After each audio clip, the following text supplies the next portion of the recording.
This video is sponsored by Moat. ಅವರು ಬಲಗೈ batsman ಮತ್ತು ಬಲಗೈ ಆಫ್ ಬ್ರೇಕ್ ಬೌಲರ್ ಆಗಿದ್ದಾರೆ. ಅವರಿಗೆ ತಮ್ಮ ಪ್ರತಿಭೆಯನ್ನು ಪ್ರದರ್ಶಿಸಲು ಕೆಲವು ಅವಕಾಶಗಳನ್ನು ನೀಡಲಾಗಿದೆ. ದಿನೇಶ್ ಕಾರ್ತಿಕ್ 1 ಜೂನ್ 1985 ರಂದು ಭಾರತದ ತಮಿಳುನಾಡಿನ ಚೆನ್ನೈನಲ್ಲಿ ಜನಿಸಿದರು. ಅವರು ತಮ್ಮ ಬಾಲ್ಯದ ಒಂದೆರಡು ವರ್ಷಗಳನ್ನು ತಮ್ಮ ತಂದೆ ಕೆಲಸ ಮಾಡುತ್ತಿದ್ದ ಕುವೈಟ್ನಲ್ಲಿ ಕಳೆದರು. ಅವರ ಶಾಲಾ ಶಿಕ್ಷಣವು ದೆಹಲಿ ಪಬ್ಲಿಕ್ ಸ್ಕೂಲ್ ಅಡಿಯಲ್ಲಿ ಇರುವ ಫಾಹಿಲ್ ಅಲ್ವತಾನಿ ಇಂಡಿಯನ್ ಪ್ರೈವೇಟ್ ಸ್ಕೂಲ್ನಿಂದ. ಅವರು ತಮ್ಮ ಮೊದಲ ಕ್ರಿಕೆಟ್ ಪಾಠವನ್ನು ತಮ್ಮ ತಂದೆಯಿಂದ ಪಡೆದರು. ಅವರು ಕ್ರಿಕೆಟ್ ಆಡುವುದಕ್ಕಿಂತ ಹೆಚ್ಚು ಸುರಕ್ಷಿತ ಕೆಲಸವನ್ನು ಆರಿಸಿಕೊಂಡರು. ದಿನೇಶ್ ಕಾರ್ತಿಕ್ ತಮ್ಮ ತಂದೆಯ ಮಾರ್ಗದರ್ಶನದಲ್ಲಿ ಕ್ರಿಕೆಟ್ ಆಡಲು ಪ್ರಾರಂಭಿಸಿದರು ಮತ್ತು ಅವರು ಆರಂಭದಲ್ಲಿ ಯುವ ತಂಡಗಳಲ್ಲಿ ಆಡಿದರು.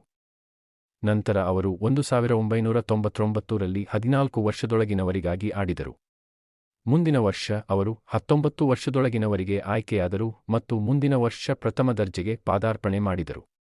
ಕಾರ್ತಿಕ್ 2003-04 ರಲ್ಲಿ ರಣಜಿ ಟ್ರೋಫಿ ತಂಡದ ಭಾಗವಾದರು. ಅವರು ಅದ್ಭುತವಾಗಿ ಆಡಿದರು ಮತ್ತು ಫೈನಲ್ನಲ್ಲಿ 1 ಮತ್ತು ಸೆಮಿಫೈನಲ್ನಲ್ಲಿ 2 ಶತಕಗಳನ್ನು ಗಳಿಸಿದರು.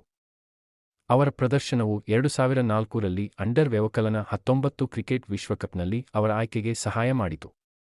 2008-09 ಮತ್ತು 2009-10 ಋತುಗಳಲ್ಲಿ ಅವರು ತಮಿಳುನಾಡು ಕ್ರಿಕೆಟ್ ತಂಡದ ನಾಯಕರಾಗಲು ಕಾರಣವಾದ ಅದ್ಭುತ ಪ್ರದರ್ಶನಗಳನ್ನು ನೀಡಿದರು.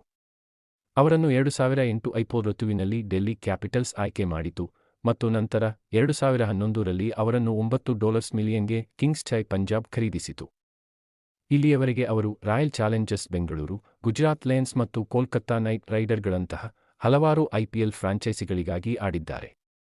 ಕಾರ್ತಿಕ್ ಅವರು 2004 ರಲ್ಲಿ ತಮ್ಮ ಟೆಸ್ಟ್ಗೆ ಪಾದಾರ್ಪಣೆ ಮಾಡಿದರು, ಆದರೆ ಉತ್ತಮ ಪ್ರದರ್ಶನ ನೀಡದ ಪರಿಣಾಮವಾಗಿ ಅವರು 2007 ರವರೆಗೆ ತಂಡಕ್ಕಾಗಿ ಆಡಲು ಸಾಧ್ಯವಾಗಲಿಲ್ಲ. ಇತರ ಆಟಗಾರರ ಕಳಪೆ ಪ್ರದರ್ಶನದಿಂದಾಗಿ ಅವರಿಗೆ ಆರಂಭಿಕ ಆಟಗಾರರಾಗಿ ಅವಕಾಶ ನೀಡಲಾಯಿತು. ಅವರ ಪ್ರದರ್ಶನಗಳು ಉತ್ತಮವಾಗಿರಲಿಲ್ಲ. ಅವರು ತಂಡದ ಒಳಗೆ ಮತ್ತು ಹೊರಗೆ ಹೋಗುತ್ತಿದ್ದರು.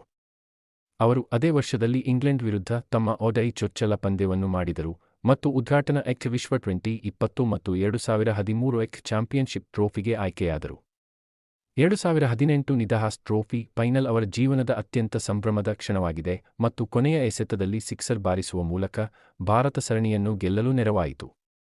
ದಿನೇಶ್ ಕಾರ್ತಿಕ್ ತನ್ನ ಬಾಲ್ಯದ ಗೆಳತಿ ನಿಕಿತಾ ವಂಜಾರಾ ಅವರನ್ನು ಮೇ 2, 2007 ರಂದು ವಿವಾಹವಾದರು, ಆದರೆ ನಿಕಿತಾ ಮುರಳಿ ವಿಜಯ್ ಅವರೊಂದಿಗಿನ ಸಂಬಂಧದ ಕಾರಣದಿಂದ ಮದುವೆಯೂ ಉಳಿಯಲಿಲ್ಲ.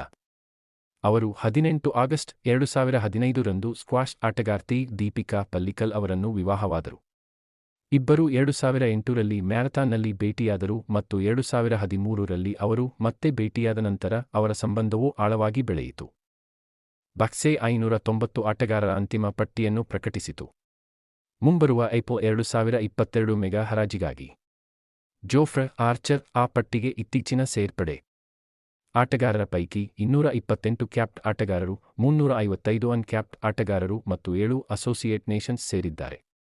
ಅಲ್ಲದೆ 590 ಆಟಗಾರರಲ್ಲಿ 370 ಭಾರತೀಯರು ಮತ್ತು ದಿನೇಶ್ ಕಾರ್ತಿಕ್ ನೆಟ್ ವರ್ತ್, ಜೀವನಚರಿತ್ರೆ, ವಯಸ್ಸು, ಹೆಂಡತಿ, ಎತ್ತರ, ತೂಕ ಮತ್ತು ಹೆಚ್ಚಿನ ವಿವರಗಳನ್ನು ಈ ಪುಟದಿಂದ ಪರಿಶೀಲಿಸಬಹುದು. ದಿನೇಶ್ ಕಾರ್ತಿಕ್ ನಿವ್ವಳ ಮೌಲ್ಯ $11 ಮಿಲಿಯನ್ ರೂ. 80 ಕೋಟಿ. ಭಾರತದಲ್ಲಿ ಕ್ರಿಕೆಟ್ ಅನ್ನು ಕುರುಡಾಗಿ ಅನುಸರಿಸಲಾಗುತ್ತದೆ. ಅಭಿಮಾನಿಗಳು ಆಟದ ಮತ್ತು ಆಟಗಾರರ ಬಗ್ಗೆ ಹುಚ್ಚರಾಗಿದ್ದಾರೆ. ಮತ್ತು ಅಂತಹ ಭಾರತೀಯ ತಂಡದ ಸ್ಟಾರ್ ಕ್ರಿಕೆಟಿಗ ಶ್ರೀ ದಿನೇಶ್ ಕಾರ್ತಿಕ್. ಇತ್ತೀಚಿನ ದಿನಗಳಲ್ಲಿ ಭಾರತ ಸಾಧಿಸಿದ ದೊಡ್ಡ ವಿಜಯಗಳ ಹಿಂದಿನ ವ್ಯಕ್ತಿ ದಿನೇಶ್. ಕ್ರಿಕೆಟಿಗನಾಗಿ ಅವರ ಅತ್ಯುತ್ತಮ ಪ್ರದರ್ಶನಕ್ಕಾಗಿ ಅವರು ನೆನಪಿಸಿಕೊಳ್ಳುತ್ತಾರೆ ಮತ್ತು ಅವರ ಅಭಿಮಾನಿಗಳು ಮತ್ತು ಸ್ನೇಹಿತರಿಂದ ಡಿಕೆ ಎಂದೂ ಕರೆಯುತ್ತಾರೆ. ಆಟಗಾರನಾಗಿ ಅವರು ಭಾರತೀಯ ಕ್ರಿಕೆಟ್ ತಂಡದ ಬಲಗೈ ಅಗ್ರ ಕ್ರಮಾಂಕದ ಬ್ಯಾಟ್ಸ್ಮನ್ ಆಗಿದ್ದಾರೆ. ದಿನೇಶ್ ಕಾರ್ತಿಕ್ ಅವರಿಗೆ 35 ವರ್ಷ. ವಿಕೆಟ್ ಕೀಪರ್ ಪಾರ್ಥಿವ್ ಪಟೇಲ್ ಸ್ಟಂಪ್ಗಳ ಹಿಂದೆ ಕೆಟ್ಟದಾಗಿ ವಿಫಲವಾದಾಗ ಅವರು ಟೀಮ್ ಇಂಡಿಯಾಕ್ಕೆ ಬಂದರು.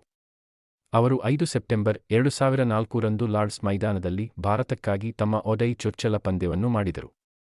ಮೊದಲ ಪಂದ್ಯದಲ್ಲಿ ಅವರು ಮೈಕೆಲ್ ವಾನ್ ಅವರನ್ನು ಒಂದು ಕೈಯಿಂದ ಅದ್ಭುತವಾಗಿ ಸ್ಟಂಪ್ ಮಾಡಿದರು. ಕೆಲವೇ ತಿಂಗಳುಗಳ ನಂತರ ಅವರು ಕಾಂಗರೂ ತಂಡದ ವಿರುದ್ಧ ತಮ್ಮ ಟೆಸ್ಟ್ ಪಾದಾರ್ಪಣೆ ಮಾಡಿದರು, ಆದರೆ ಅವರು ಮೊದಲ 10 ಟೆಸ್ಟ್ ಪಂದ್ಯಗಳಲ್ಲಿ ಒಬ್ಬರಾಗಿದ್ದರು. ಅರ್ಧ ಶತಕ ಬಾರಿಸಲು ಸಾಧ್ಯವಾಯಿತು.